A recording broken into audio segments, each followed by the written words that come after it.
Ladies and gentlemen, welcome to the finals. We have played for 8 weeks so far, and your Ontario Place Serene and Grace are still undefeated, going into the finals now against Mist 66 and the Asheville Turtwigs. So Mist has been the strongest player in this league, and his team is incredibly scary with a lot of good tools against ours. We did play him in week 6, and we were able to win and only lose one of the Pokemon, but I think that this week he's going to come with a lot better preparation, and he's going to bring, much more technology into what we're bringing. So I wanted to be prepared for as much as I could. Last time I didn't bring Dondozo because I was too worried about Malamar, but he didn't end up bringing Malamar last time. And so this week my plan was to bring Dondozo and then just not run it if Malamar was too much of a threat. So looking at Mist's team, we'll go over the threats in order. So Sneasler, always a big offensive threat. It's got Dire Claw, which can always get something onto Dondozo. It's got Close Combat, which takes out Slaking in one hit. It's got Knockoff, which I thought was really scary into Slaking if it tears to Ghost.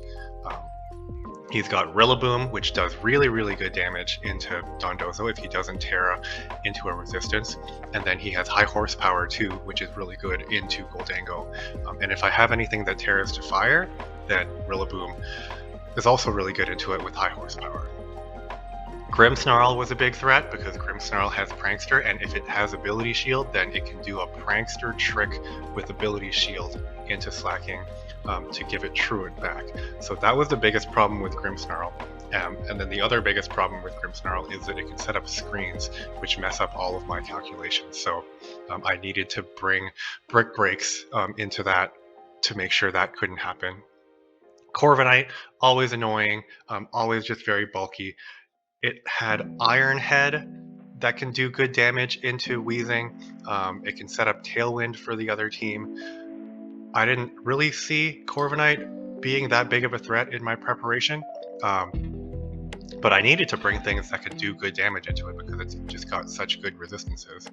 Chandelure was really strong because Chandelure just does so much damage with Flamethrower with his high special attack. I needed to bring Terras that could resist it because Gholdengo just goes right down to it.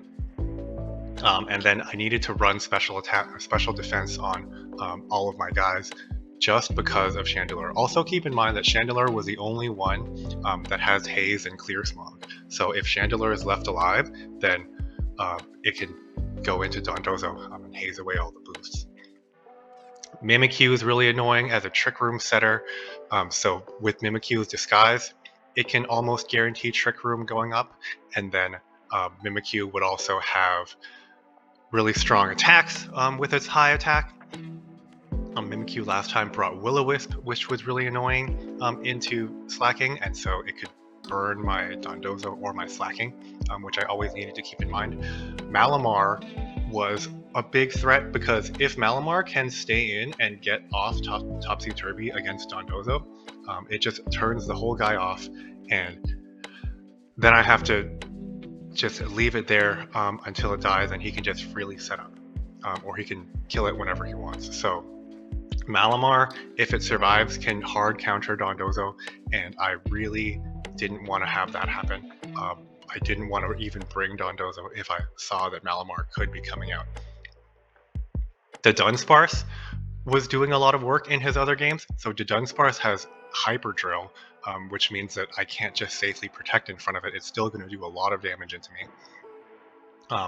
And otherwise, Dudunsparce can set up with Curse. I know that I can deal with that a little bit by being unaware with Dozo, but it's always just a threat when none of my protects will do anything, so I can get into lots of positions where I just can't save my Pokemon when they're low. And then Go-Goat and Whiscash, I didn't really see him ever bringing. For my team, last time I brought Scyther and Colossal, but I was never really planning on running them in a game. So I had a lot of room for improvement in my team. I knew that I wanted to lead Weezing and Slaking as really good damaging threats early on. I knew that I wanted to bring Dondozo as an option in case he didn't have Malamar. And then last time I also had good preparation with Gholdengo and Murkrow. So my initial plan was to bring those 6, Murkrow, Gholdengo, Dondozo, Tatsugiri, Weezing, and Slaking. Now, there was a lot of debate for me between bringing Gholdengo or Scyther. The plan was that both of them are really bad into Chandelure, so both of them would need to Terra right away to survive it. Scyther is really good against Sneasler, and Gholdengo is really good against Corviknight.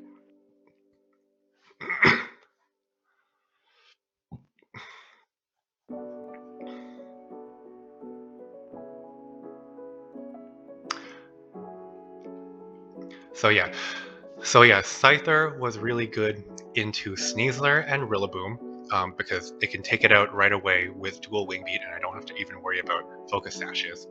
Whereas Gholdengo would have to Terra to be able to survive Rillaboom at all, and even then it would need a Nasty Plot to be able to kill it in one hit.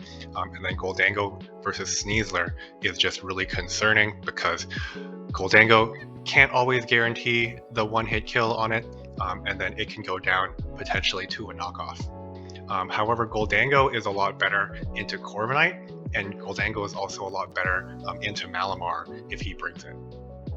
They're both relatively neutral into Mimikyu because both of them would need 2 hits to kill it through Disguise, and then they're both relatively neutral into Chandelure, at least with respect to each other, because they both have to Terra to survive Chandelure.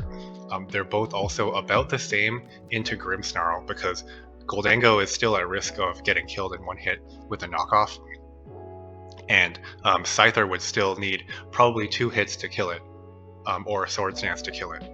So the big debate was between Scyther and Gholdengo, and I ended up going with Gholdengo. The reason for that was, number one, because Gholdengo still has good as gold, so that would give me really good options into things like Mimikyu trying to burn everything, or any other status attacks that he could bring. It also is immune to Fake Out, which I thought would be helpful, so it doesn't need to run anything like Protect, and it can't be hit with a random paralysis from something. The other thing was that Scyther relies a lot on dual Wing Beat, which is only 90% accurate, and so I didn't want to just randomly lose to a dual Wing Beat miss. So I ended up going with Gholdengo and running Terra Fire on it to give me a way to beat Rillaboom in that matchup. The plan was to lead Weezing and Slaking and then eliminate the biggest threats to whatever they're bringing. If I was bringing Gholdengo, then the biggest threats in order are going to be Rillaboom, and then Chandelure, and then Grimmsnarl, and then I can clear out the remaining threats of Corviknight and Malamar if they're there. So first, let's look at Weezing. This week's Weezing, I brought Taunt instead of Will-O-Wisp. I needed Taunt as a move to use on the first turn against Grimmsnarl so that I can protect Slaking, and then Taunt Grimmsnarl so that it can stop it from doing the ability shield trick. I also had Taunt that's good against Mimikyu for Trick Room, and Malamar for all of Malamar's moves. I gave it a lot of special attack so that it again has good rolls into killing the Rillaboom in 2 hits, the Corviknight in 2 hits, and the Grimmsnarl in 2 hits. And then with Thunderbolt as a second move, I do neutral damage at least into everything else. I do take a lot of special damage from Flamethrower, but I thought that would be okay because I'm not going to survive 2 hits from it anyway. And with this amount of special bulk, I have a pretty good chance of surviving Psychic from Chandelure when it's just a neutral attack into it. I wanted to run a tiny bit of speed just to try to cheese a speed win against his other 60 base speed guys. So I didn't run just one, I ran 2. And then the HP is a little bit awkward, but it gave me the best chance of surviving against a hit from Psychic. For Slaking, I gave it maximum HP. This is pretty much the same set as last time Slaking, except it's a little bit faster. I gave it really high attack so that it has a really good chance of killing Chandelure in one hit with knockoff, and it needed to have Life Orb to have that chance to one hit Chandelure. Even if Chandelure went max, then I would still have a 62% chance of outcalling the Chandelure. I gave it a bit less special defense because I'm either going to outspeed and kill Chandelure, or Chandelure is going to be fast and it's not going to do that much damage. But 133 speed is enough to outspeed a modest Chandelure. Otherwise, the rest of the bulk went into defense, so that it has good defensive bulk against all the other guys. And then the HP was just there to try to optimize against the Life Orb Recore. I also went Terra Ghost because it gives me a way to survive close combat from Sneasler. For for Weezing, the Terra was flying. I wasn't really planning on using it. It just seems like a waste. But one thing that I did do for Weezing is I gave it Covert Cloak, so that if he leads with a Fake Out user and Grimmsnarl, I could survive the Fake Out and then still taunt the Grimmsnarl. I thought it was really important to not get hit with Fake Out, because that would be one way that he could get through one turn of Protect and then trick Slaking. So this was somewhat of a last minute change. I also used to have the Citrus Berry on him, but he's taking so much damage from most attacks anyway that Citrus Berry wasn't letting me survive 2 hits from very much. So I didn't think it was that important for him to have recovery. Now looking at Dondozo, this time's Dondozo was much faster than last time's. So with this amount of speed, it outspeeds basically everyone on the opponent's team. It outspeeds an Adamant Mimikyu, and it outspeeds everyone who's Rillaboom or slower. I didn't need any special defense investment to take hits from Chandelure that were neutral, so I didn't give him any extra of that. And then I gave him a little bit of defense because I found that this point was a good point against a max attack Woodhammer from Rillaboom. And then the rest of it went into HP so that I can survive as much as I can. A lot of the points here went into attack because I needed to have good ways of killing all of his guys in one hit. This amount of attack lets me one-shot some Corviknights, and then it also largely lets me guarantee one-shots against Chandelure and Terra Flying, killing Rillaboom, and then killing Sneasler as well with either Wave Crash or Terra Flying. Rain Dance was my last move here because I needed a way to potentially kill Malamar in one hit. So if I got myself in a position where Malamar was not in, I could safely set up Rain Dance and then kill it in one hit before it can go topsy-turvy on me. I also just didn't have another move that I saw myself using very much. The Terra type this week was between Flying and Fire, but if I went Terra Fire, then my Terra Blast wouldn't have been able to hit a Flash Fire Terra Grass Chandelure, and then I would just have nothing into that. And so I had to go Flying, even though Flying makes me a little bit softer against Corviknight, and a little bit softer against the fire attacks from Chandelure. The fact that it lets me hit it at all, I thought was too important. For Tatsugiri, it's a Choice Scarf again. It outspeeds their entire team with this amount of speed, and then the rest of it went into attack. It gives me pretty decent attacks, actually, into most of his team, and if they're softened up, then I can potentially clean up with Tatsugiri. The Terra type I wasn't really planning on using, but in the case where I'm going up against Malamar and they've used up their Terra on someone else, then Terra Blast Bug lets me guarantee a kill on Malamar. But realistically, I probably wasn't going to be using Terra on Tatsugiri, so this was there as a last resort against a Malamar.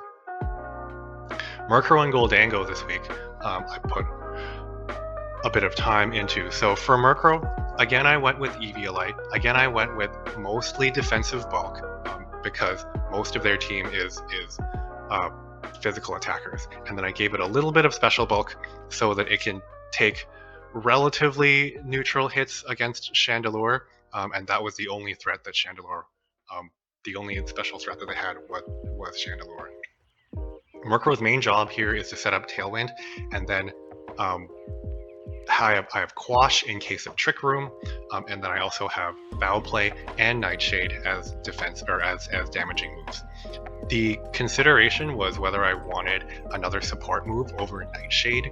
So I was considering things like Thunder Wave or Feather Dance, but both of those don't work against Grimmsnarl because it's dark.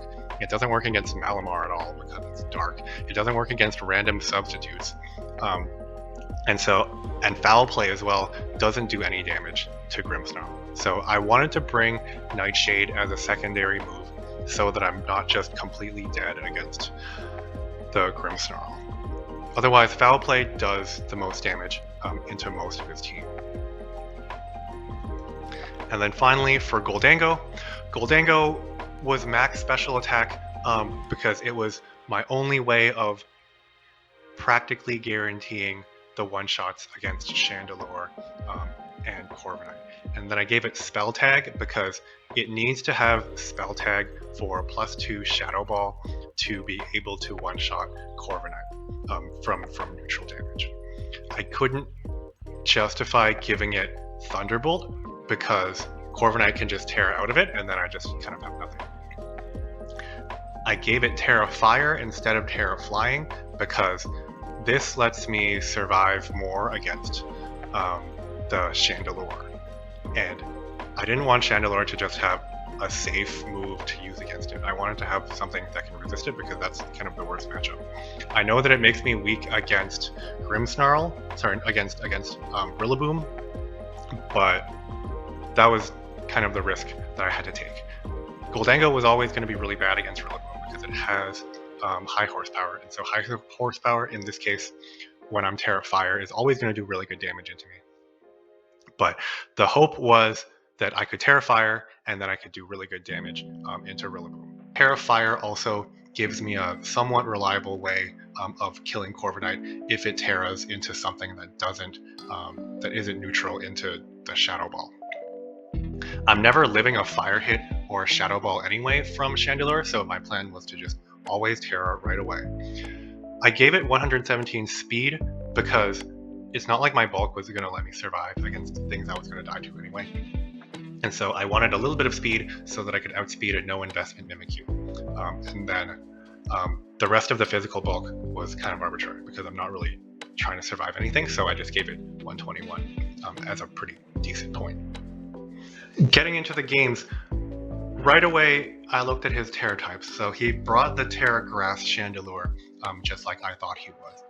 I also looked to see if he had any weird Terras that could do really good damage into Weezing, and so I saw he had Terra Steel on Mimikyu. He didn't have a weird Terra on Rillaboom, so that was good, and he didn't have a weird Terra on Corviknight. I was going to go with my regular game plan because he doesn't have Malamar. I'm going with Weezing, Slaking, and Dondozo Tatsugiri. He brought out Corviknight and Mimikyu. My initial thought is that Mimikyu is a threat to set up Trick Room, and Corviknight is a threat for damage into Weezing. But I didn't think that Weezing would die to anything from Corviknight, and so I go for the taunt into Mimikyu.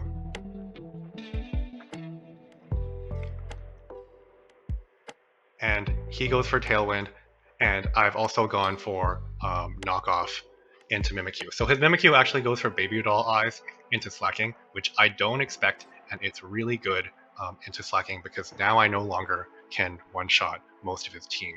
And also my tenuous two-shots against the Corviknight are also gone. So I do get to see that Mimikyu was holding Spell Tag, and I break Mimikyu's Disguise Shield. And I stop Mimikyu from doing any more Baby Doll Eyes for a couple of turns. In the meantime, they have Tailwind up, so I'm no longer going to be moving first. Mimikyu does some damage into Slaking, which isn't a big deal, and then the first big surprise comes out. He goes for Steel Beam into Weezing. In my calculations, I don't realize that Steel Beam is a special move, and so looking at it, I thought that I would survive Steel Beam, so I didn't think this was a big deal at all, but this was a mistake by me. Thankfully here he misses Steel Beam, which is huge, so he just takes half HP for nothing, and then I get to get the kill on it with my knockoff and my Thunderbolt. He brings out Rillaboom here, and then he puts some damage onto Weezing, and he puts some more damage onto Weezing, but thankfully with the bulk that I have on Weezing, I get to survive the high horsepower hit pretty handily, actually, with 5% left. And then at this point, I feel like I'm so far ahead that I'm trying to get some information here. And I can always go into Dozo whenever I want to, safely secure the win. So I want to get information about Rillaboom. I go for knockoff into Rillaboom, and I find out it has Assault Vest. And then I thankfully am able to just take it out with Sludge Bomb. His last one is Chandelure, and he still has 1 turn of Tailwind up. And so I think he's going to attack my Weezing. I protect it, and I get that off. And what I'm looking to do here is get a safe switch into Dondozo. If Slaking goes down, it's not the end of the world. And so I let Slaking go down, I protect Weezing, and then I can let Dondozo come in very safely. I want to scout out for Terras here, so I protect Dondozo, and I don't even go into Tatsugiri, because if I lose Weezing, but I get to scout out the Terra, that's actually okay for me. And so he goes for Baby Doll Eyes, and then I also see he has Energy Ball, which is super helpful. And I've gone for the taunt, just in case he is going to be setting up Trick Room. I didn't expect to get this off, but it's good that I did, and he doubled into the Dondozo here. So now I can safely go into Tatsugiri. He doesn't have Terra anymore, and I can just safely attack into everybody. I have Terra flying just for this. I know that Terra Blast is going to take out Chandelure for sure, and then next I can take out Mimikyu because it doesn't have the shield anymore. So I pick up game 1, and I pick up some good information. Mainly that Mimikyu has Baby Doll Eyes, and that Corviknight has Steel Beam. However, I still think that Steel Beam isn't going to kill Weezing.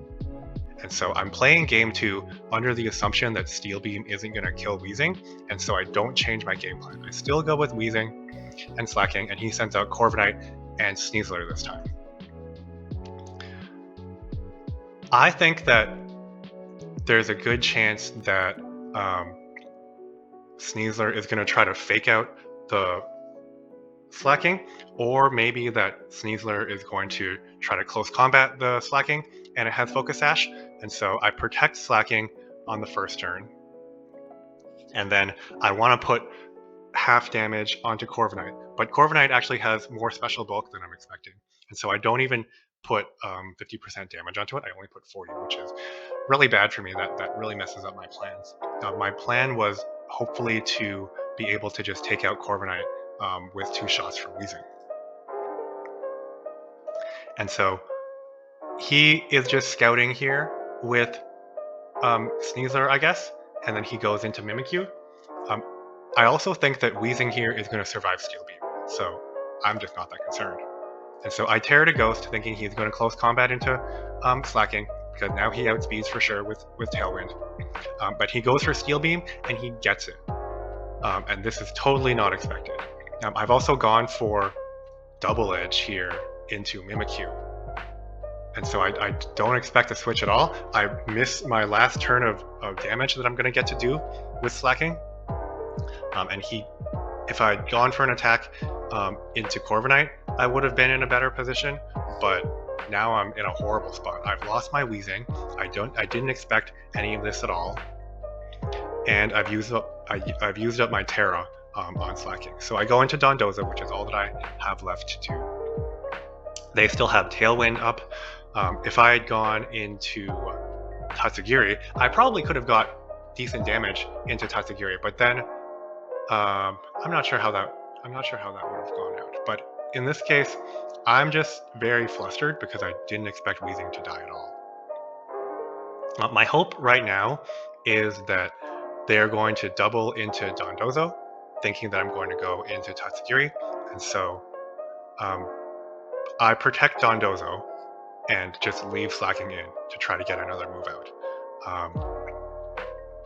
They actually go into Dudunsparce, and they heal up their Corviknight, knowing that it's not really under too much threat.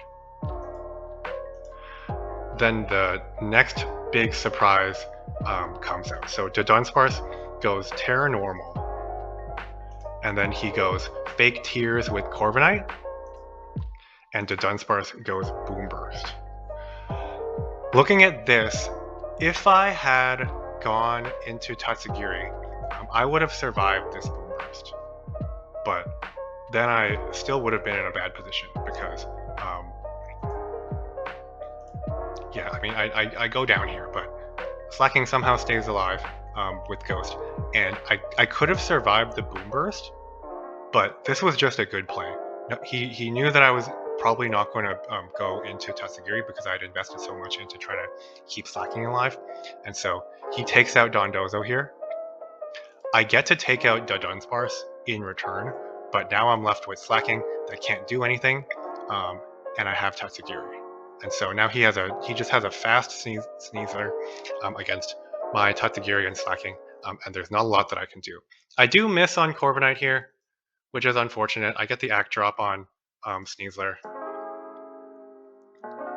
but Slaking is loafing around, and he goes for Tailwind anyway, which isn't going to do anything. It's not going to do any damage here. If I had taken out Corviknight, Sneasler... Actually, if I had taken out Corviknight here, they wouldn't have had Tailwind up, and then Sneasler would have got outsped by Tatsugiri. So I could have actually been in an okay spot here. The Muddy Water miss mattered, but the problem was always going to be that Muddy Water is not 100% effective. This is a bad position that I got myself into. So I go for the Muddy Water. I get to break the Disguise, which is cool. I get another Act Drop. I do good damage into Mimikyu with another turn, but then I just kill myself with Life Orb Recall. And now he has Tailwind up with Sneasler. I guess I was still alive, and if I'd just gotten lucky with all the Muddy Water hits, I could have still pulled it out in this game. But those are the breaks when I'm having to rely on an inaccurate Muddy Water. And so he has Tailwind up, and he gets to take me out. And I lose the first game of the tournament here. At this point, I'm feeling very flustered, and I don't know what the plan is going to be. I know that I have a backup plan, and I know that Weezing isn't looking too good because it can get one-shot by Steel Beam, and I didn't give it Focus Sash. I gave it Covert Cloak to account for Fake Out instead of Focus Sash. And so, thinking it over, the plan that I have come up with is that Gholdengo is still pretty good. Gholdengo is still pretty good against Sneasler, because when I look at it, Sneasler, Terra Dark, Throat Chop still doesn't one-shot Gholdengo. In actuality, it actually does one-shot it because he has Life Orb, but I missed that calculation. But in any case, I decide to go with my other plan of Murkrow and Gholdengo. It's the plan that I haven't run at all. And so he leads with Corviknight and Sneasler. I see that Corviknight has Unnerve, as I expected. So it's good that I don't have Citrus Berry on any of my guys. We think a lot on this first turn here. He ends up going for Protect on Sneasler. And my thought on this turn is that Gholdengo is probably not going down to a Throat Chop. So I think it's safe to get Tailwind up and to get Nasty Plot up. He goes for Tailwind on his Corviknight, and thankfully Gholdengo doesn't take any damage here. So I feel like I'm in a pretty good spot now.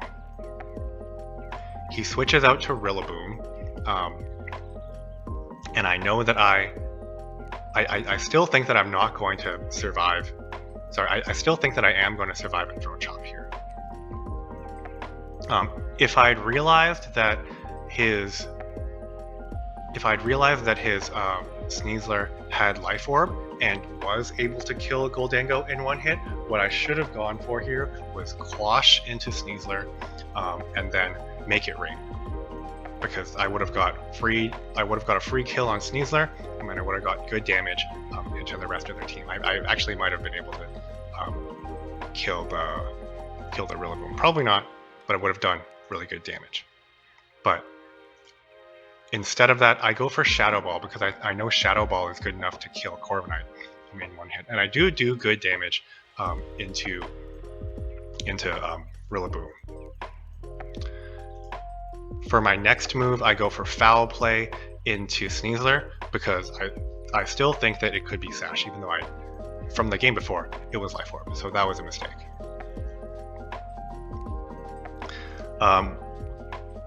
He goes for Close Combat into Gholdengo because I think that he thinks I'm going to Terra to Fire.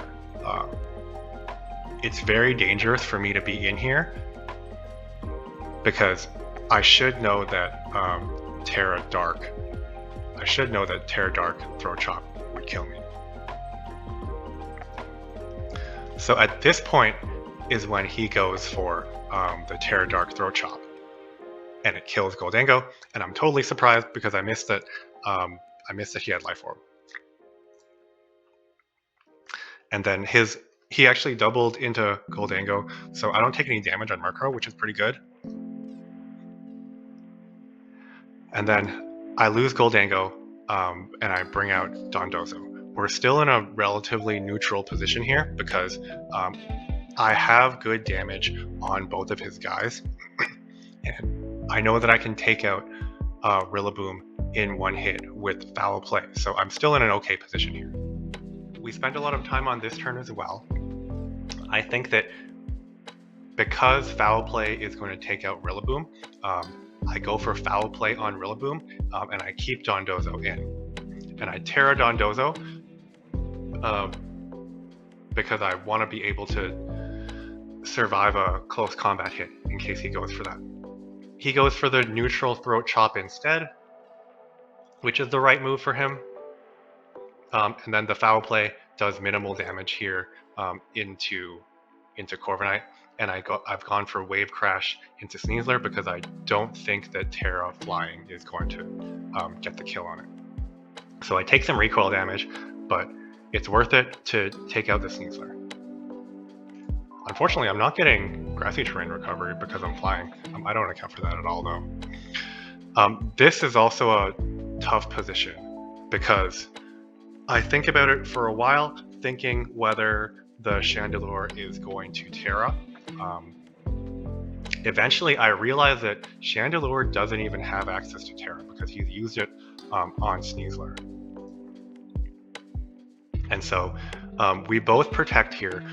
The goal of this protect is I want to get Tailwind up. He's going to get Tailwind up with Corviknight, and I just want to get some Leftovers recovery. So we have a neutral turn. We both get Tailwind up. And now at this point, neither of us has Protect anymore. And now I can safely take out Chandelure. So he actually switches out Corviknight because Corviknight is no longer a threat to do damage at all. And Corviknight's not going to outspeed because we both have Tailwind. So I know I can safely Wave Crash to kill the Chandelure. I quash it just in case it's fast. And then I get to take it out. Thinking about the quash here, I don't think that there was any reason. Oh wait, no, yeah, the quash here actually matters quite a bit because I don't combine with Dondozo.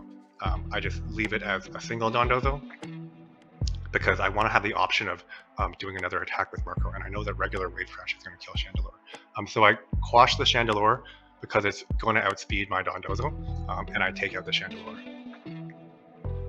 And so I know that the only move on Corviknight is Steel Beam, which is not going to do very much damage into Dondozo, even if it doesn't combine. So now he's left with just his Rillaboom and his Corviknight. It's at this point, I still want to just get some Leftovers recovery. I try to go for Foul Play into Rillaboom to try to kill it. But if I get faked out, I get faked out. It's not a big deal.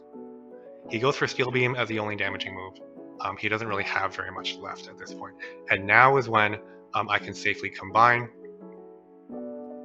because he doesn't have any way of doing any damage with Corviknight anymore, and he doesn't have Fake Out anymore on Rillaboom.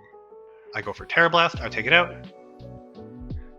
He goes for Roost, and now the game is essentially over, and I can take it out safely with Wave Crash.